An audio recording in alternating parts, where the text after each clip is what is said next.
Welcome to Inside the Collective, where we dig into the thinking behind how people work. Today, I'm joined by Sushma Panchawati, co-founder and CEO of Stealth AI startup, and someone who spent nearly 2 decades deep in the reality of insights and marketing strategy. Her origin story is beautifully simple. She loved the work, but couldn't shake the question of why strategy so often feels like reinventing the wheel under pressure. What she's building now is a new kind of insights platform, not generic AI, but AI guided by domain expertise, designed around how strategists actually reason, and committed to showing its workings instead of handing you a polished summary and a shrug. She's also a partner at the Carrot Collective, and there's a bit of a Toronto thread, which I just found out isn't actually a thread, but she's an alumni of Toronto's Rotman School of Business, and way back in the day when I was working at an agency called Taxi, we built their first ever website. That is showing my age. Sushma, welcome, and let's get started with a rapid fire round of this or that. Early start, my pleasure. Early start or late night sprint? Late night sprint. Talk about it or write it out? Both. Now with AI dictation. Whiteboard or Google Doc? Whiteboard. Post-its everywhere.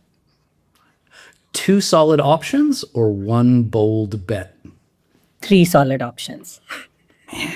You're not good at this or that. You're just throwing in your own stuff. That's all good. It's all good. Ship the V1 or polish it until it sings? Ship yesterday. I love that.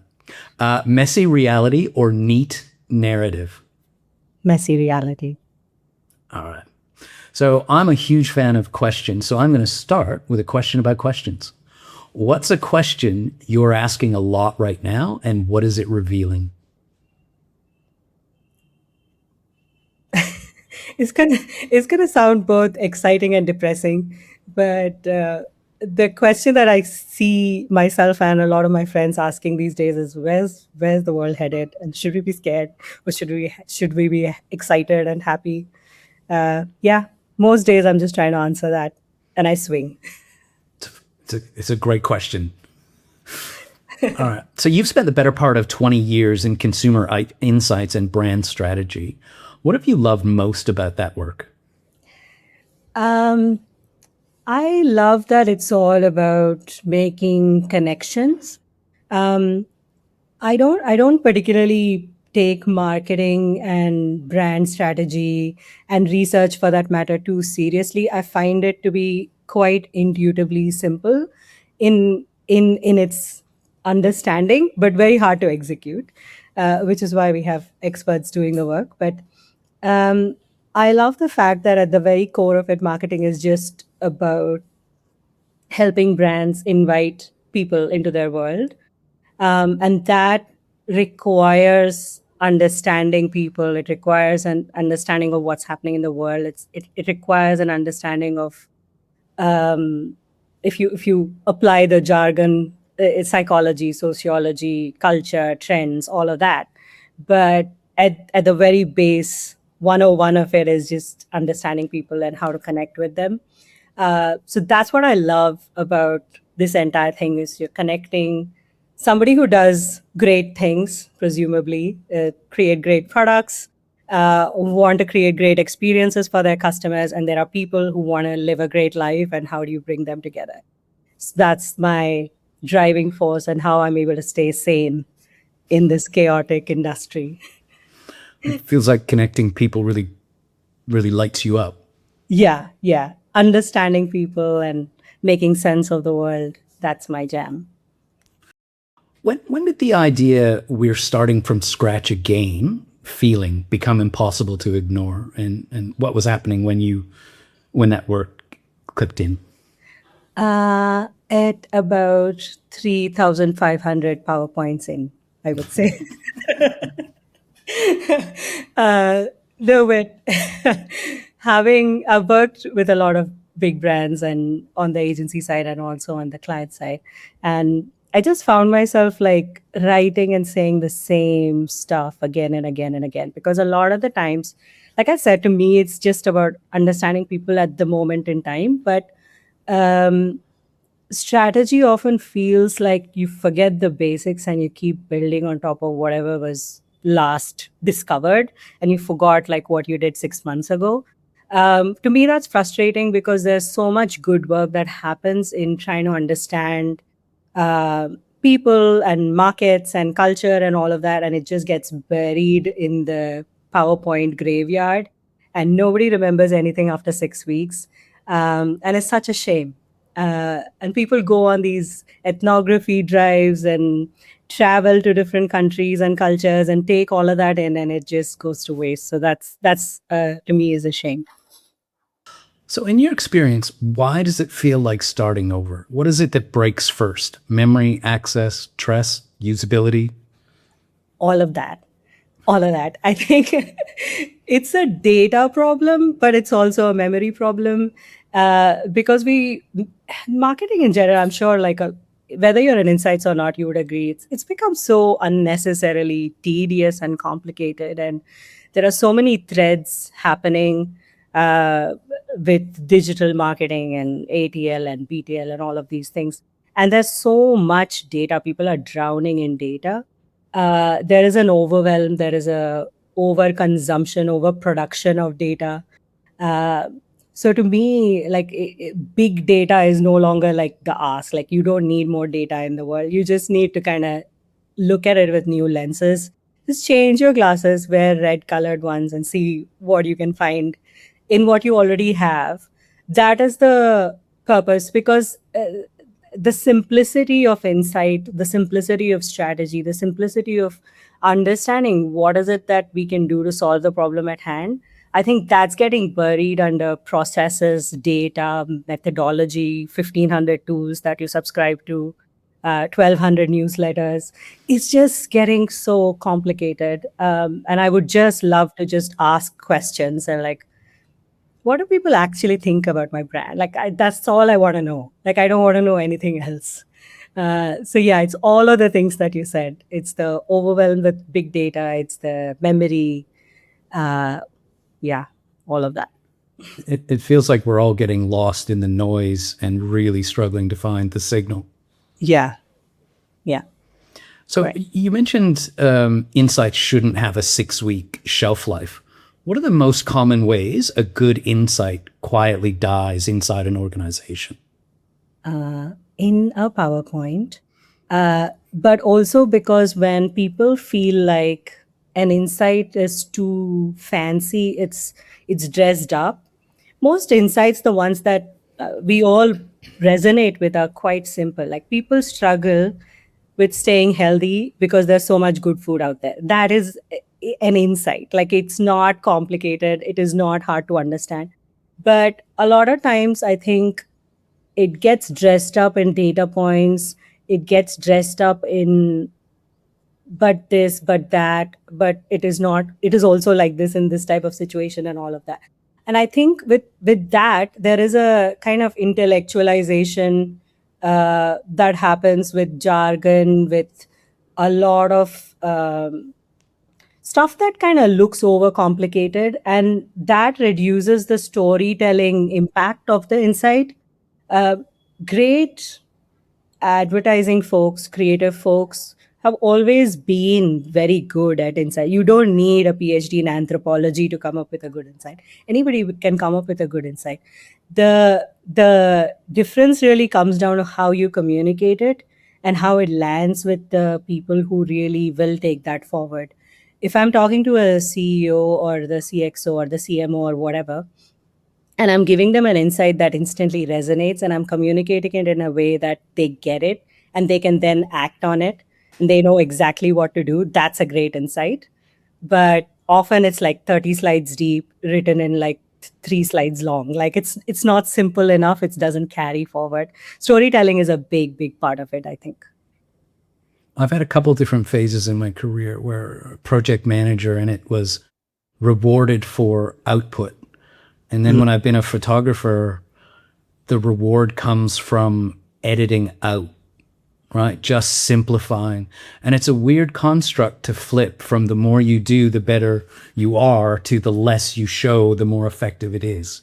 It feels like your distillation of 387 million PowerPoints is hitting that point. Yeah, absolutely. So when it comes to the difference between an insight that's interesting and an insight that actually changes a decision, what is the difference? There is a good insight in the context of our world, marketing and product innovation and creating experiences for people that move them. A good insight should both hold a, a universal truth that instantly pulls you in. You don't have to, go through this trust cycle. Do I trust it? Do I really believe what they're saying? Like, it should instantly pull you in with that truth, the human truth, and have a direction to it. So it's like a circle and an arrow, and it's pointing you towards something. Whether that's, hey, our brand is really struggling because the culture has moved on, and this is probably what's going to solve it. An insight is not a recommendation, it's not a strategy, but it's definitely more like a compass, and it just tells you what's the first step that you can take. That to me is a good insight, and both need to be there. You've been pretty direct about AI not being good enough for marketing strategy and user insights. What specifically breaks when a team uses it for strategy work?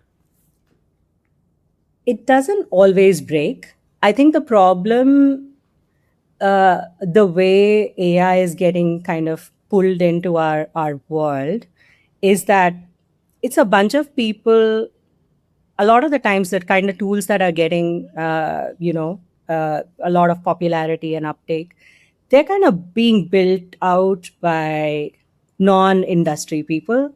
So a bunch of techies building tools that are solving for a workflow automation. Like, anybody who's worked in marketing or insights, earlier you asked me about chaos and messiness.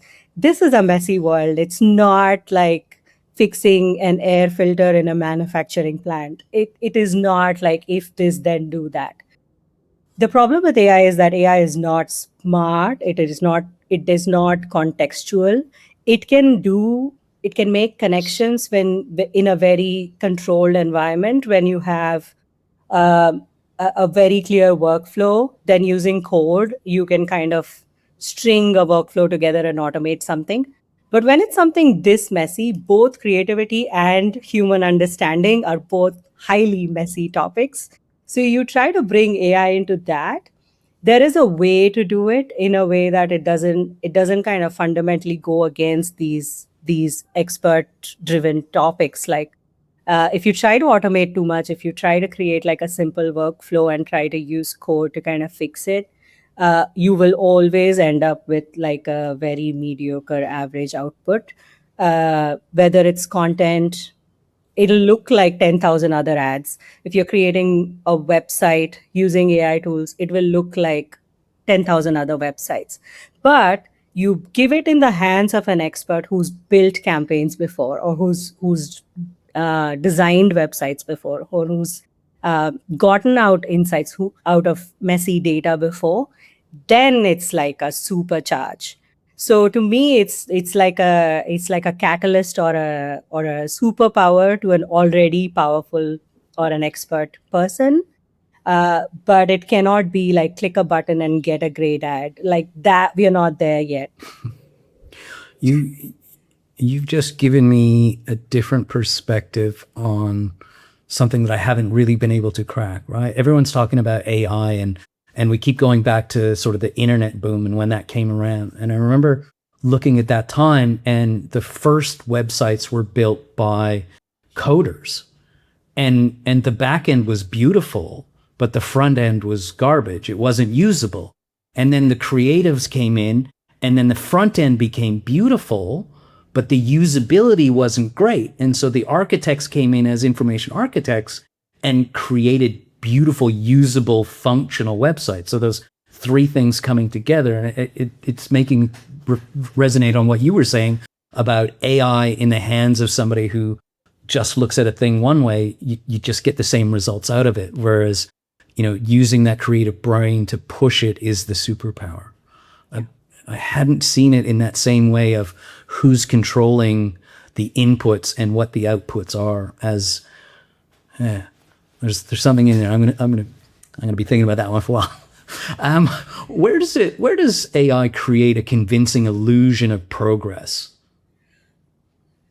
Illusion is right. I think it's very good at packaging. Like if you ask ChatGPT or Kimi or Claude or whoever to give you a strategy deck, at first glance, if you've never seen a strategy deck, you will think it is a decent looking strategy deck. But the moment you dig a little deeper, same thing for a website, same thing for content, same thing for anything. But you kind of dig a bit under the surface and it'll all start to fall apart. So it's very good at dressing up, I think, as a smart looking possible output. But the substance is where. But I think that this whole thing is gonna stop because nobody's reading 300 slide decks anymore. Nobody's even reading your website. People spend like 4 seconds on it. So AI is creating content. AI is reading content. AI is going to the website. AI is watching your videos. It's just a mess. So in this whole thing, I think they're eventually gonna this post fanciness phase. I think clarity and conciseness and just substance hopefully will come back into fashion, and people will start to see through the illusion of this packaging that AI is very good at doing. So do you want to send your chat bot to the pub and I'll send my bot to the pub and they'll talk and then tell us how it was? Yeah, my avatar will do the podcast with your avatar, and other avatars will watch it. Awesome. We'll just add to the noise on the internet. Great. When you say that AI should show the work, what do you want strategists to be able to see, check, challenge? So so what I'm building, I haven't been super public about it because we're still building, but we are building something that looks a lot like a Figma would look, or a Photoshop or Premiere or any of these creative tools. It is great in the hands of people who know what they're doing. But in the case of insights, in my case, right? So I wanted to show the work so that I can fix it and I can guide it and I can tell it what to look for, because I am the expert in unearthing insights. I don't want AI to make random assumptions about how people think. Um, I've been to Jakarta. I've done ethnographies there, so I have an understanding a little bit about that market, at least better than what Chat GPT would know about Jakarta. So when I'm kind of guiding the insight mining process or the strategy process, I'm kind of using my expertise, my knowledge, my wisdom, my experience to shape it. So it's like a mold of clay, and if I can't see what I'm working with, I can't shape it. I think this is good. This is going to be true for a lot of AI tools. The ones that will probably continue to thrive, especially in the complex workflows, will be the ones that let you be in the driver's seat, and it is just there to kind of help. This is a throwback, but I had a teacher early on in grade school, and I used to just scratch out all the mistakes I would make. And she would say, "Don't scratch out your mistakes. I can't see what you were thinking if you scratch it out." Right. And she just wanted to see the thought process, which feels like what you're doing with AI is like, show me the thought process so that I can guide it and educate and train it to get to where it needs to be. Yeah, absolutely. That's it. How do you keep transparency usable so it doesn't become just a wall of citations that nobody can navigate in a 200,000 page document?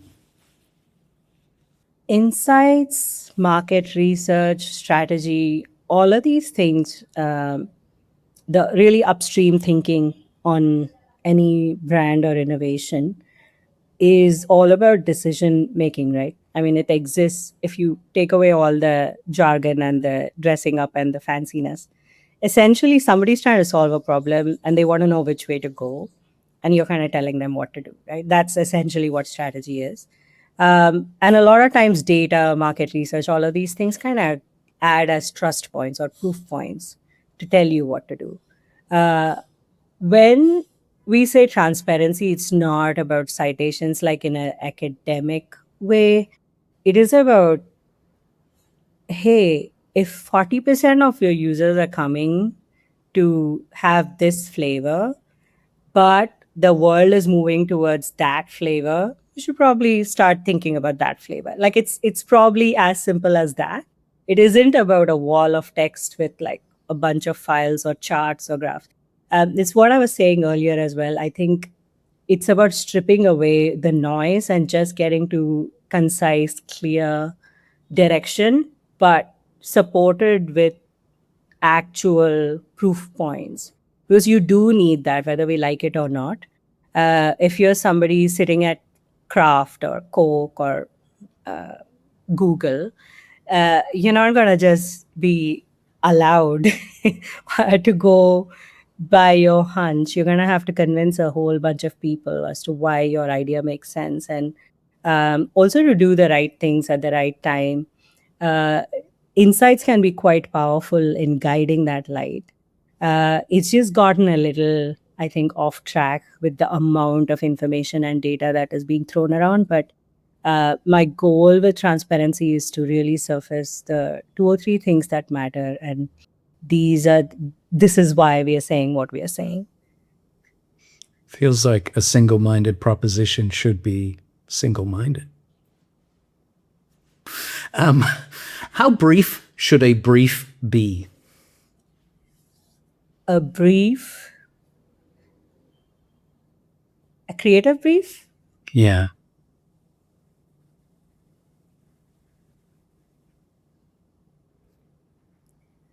If I don't think it should be brief, I think it should be contextual. I don't think it should be long for the sake of it.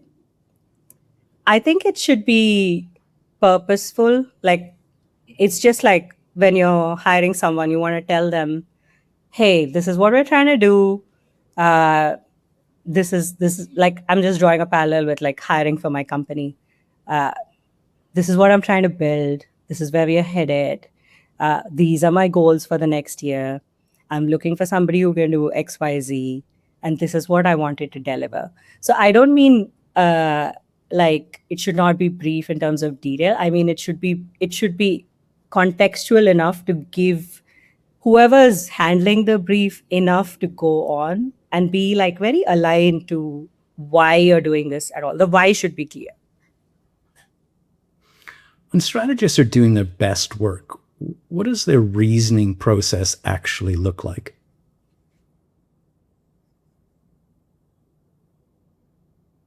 I think the best strategists I know and I like working with are the kinds who are able to see the everythingness of everythingness.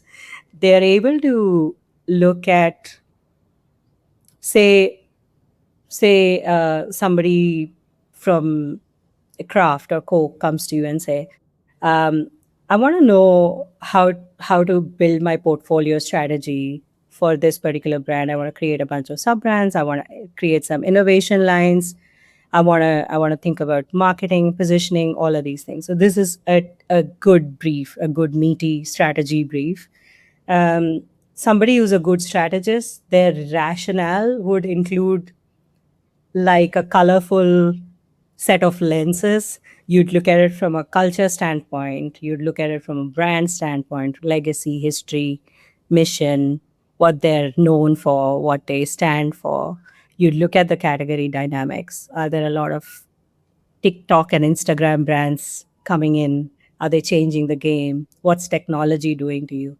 Oftentimes a good strategist is able to, again, not get drowned by the bigness of this data, but really spot like one or two signals from each of these filters and really put that together into a cohesive, reliable, very credible sounding story to tell you where you should head with your brand. It should sound big and ambitious enough to match your brief, but at the same time, it's grounded in all of the signals that you're picking up. Where would you say teams most often jump too quickly when there's pressure? Oh, I see this happening so much, especially now because the innovation and marketing cycles have shrunk so much because of the change in marketing methods, and also with the direct to consumer brands, the innovation cycles have really shrunk. I remember when I started my career, innovation cycles used to be like 3, 4 years long. Now they've really shrunk down because there's so much pressure to keep innovating, especially if you're in like one of these high churn type categories like beauty or foods and bag or tech. There's a lot of pressure to keep releasing new things. Uh, because of that, I think a lot of times you forget the essence of what made you good in the beginning. You forget the longer term, the bigger picture, and you're trying to figure out, okay, what can I launch in the next 3 months, or what can I do to increase my pick some random metric in marketing like uh, click through rate or whatever, and how can I increase that by 10%. I think that's what's kind of muddled the basics of business strategy, I think. Feels a bit like we're all going for a sugar hit rather than protein to sustain the Yeah, longer journey. I can't blame them because they are kind of how even the KPIs are being measured. Like if you're on the client side, if you don't actually deliver on those metrics, then you're not really showing your work, right? So yeah, I don't know what the solution is. So, what do you think it is like when people do jump too quickly? What is it that gets skipped? Doing the right things for the right reasons at the right time, I think that gets skipped a little bit sometimes. It may not be the right thing in the long run, but it will give you the right results in the short term. You're not ready, the market is not ready, but you have to show that you have done something. So you will launch too early or you launch too late because you're deliberating. And right reasons, again, like if you're chasing metrics, it often kind of it conflates the real results that matter. Like, are you engaging, are you landing with your customer base, do they actually enjoy your products and brands, are they feeling invited into your world or not. Those are the to me the right reasons why marketing should do whatever it should do. uh, yeah. You've focused a bit on timelines and things compressing. So, how do you design for nuance while still helping teams land decisions on time? This is where the good side of AI comes in, I think, and that's what I was trying to solve with my company as well. I think a lot of fact finding, a lot of strategy building used to take a lot of time because of the process heavy methodologies. Um, with everything that we have today, if you layer it in, I think the answer is in layering. If you don't start from scratch every time, you use what you have, you connect the dots between different insights, different opinions, hypotheses, all the internal thinking that's already happened. If you connect the dots between all of that, you realize you're already not at zero, you're already at 50 out of 100. And then you use AI and data science and creative thinking and strategy and all of that, and you layer all those in, it will address this time crunch. It may not reduce, uh, we don't want to flatten nuance. We don't want to flatten and rush to a summary of a mediocre insight or a mediocre strategy. We want to look at it from all the filters. I think that is a non-negotiable. But there is a way to kind of give strategists a supercharge with AI and data science to do that better. And that can be applied to anything. It's not just about insights. Um, like I'm working on projects where it has nothing to do with insights. It's more like building the right content that connects with with people. It's a content studio. It could be innovation studios. It could be design. It could be whatever, right? So, how do you actually leverage what you have and then have an expert connect the dots? That's the approach I think that might help with this timeline crunch. So you're building something that leverages what teams already have. What would you say is typically hiding in plain sight that organizations don't know how to reuse?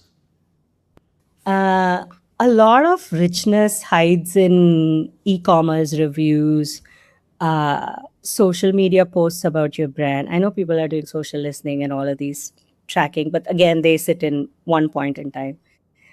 You have a lot of rich insights in internal brainstorms and workshops. We've all been to those. Great ideas were discussed. Somebody wrote them on a post-it and made a PowerPoint, and that's it. Like it's done. One thing went forward, but there were 99 other ideas in there. Um, a lot of rich observational stuff, your customer connect logs, market visits, pictures of your how your retail presence is showing up in different cities. There's so much information already. You really don't need another survey or a focus group. You just need to activate all of these things. What would you say causes insight decay over time? I think it's the vastness of it, just the amount of data that anybody is dealing with. Whoever's in charge of insights is dealing with a lot of data.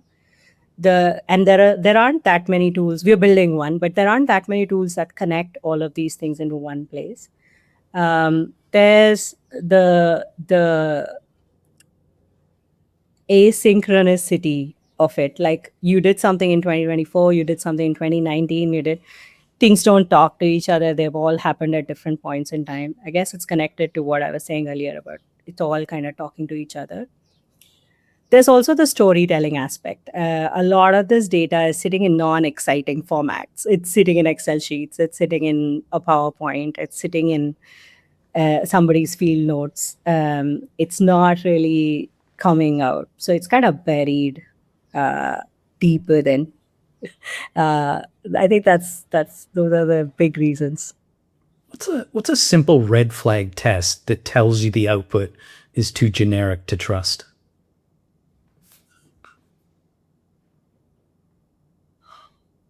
If there is no nuance in the thinking, it's often a bad sign. If it sounds like, I think I don't know how to say it in a formulaic way. It's more intuitive. Um, if it feels wrong from a brand identity standpoint, it could be wrong. If it sounds like boring, it could be wrong. I don't have one red flag. There are like maybe 100 of them, um, but I can spot an AI generated strategy if that's what you're asking. I can spot that because it will say something like something very right sounding but very vague. It may have an element of truth, but it doesn't have a compass, or it has a compass, but there's no truth behind it. That you can see pretty clearly, I think. You've spoken a lot about the, not your words, mine, gluttony of data. What's one question you wish leaders would ask before they say, we need more data? What do we already know? That's what they should ask. What do we already know? What do we all think right now? And just build from that instead of like, you know, rehashing the whole thing. There's something beautiful in the simplicity of it. What do we Yeah. already know? Yeah. Closing question, Sushma, what would you do if you were not afraid? Amazing. Um, I'm already doing it. I've started my company. I gave up a big paycheck. I think a lot of people in Carrot Collective are already doing it. Trying to build a life that's truly my own. It doesn't look like anybody else's, or even if it does, I don't care. Build a life where I am both ambitious and present in my own life. And just have fun. Don't take. I'm trying to not take life too seriously and just enjoy the ride. I love it. Thank you so much. You've given people a way to think about reusing what they already know instead of starting from scratch every time. That's it for this episode of Inside the Collective, where we dig into the thinking behind how people work. If you've enjoyed this conversation, share it with someone who's building teams, building systems, or trying to make creativity scale without losing the soul. Until next time, I'm Brad Amos, and this has been Inside the Collective. Thanks, Sushma. Appreciate it. Thanks, Brad.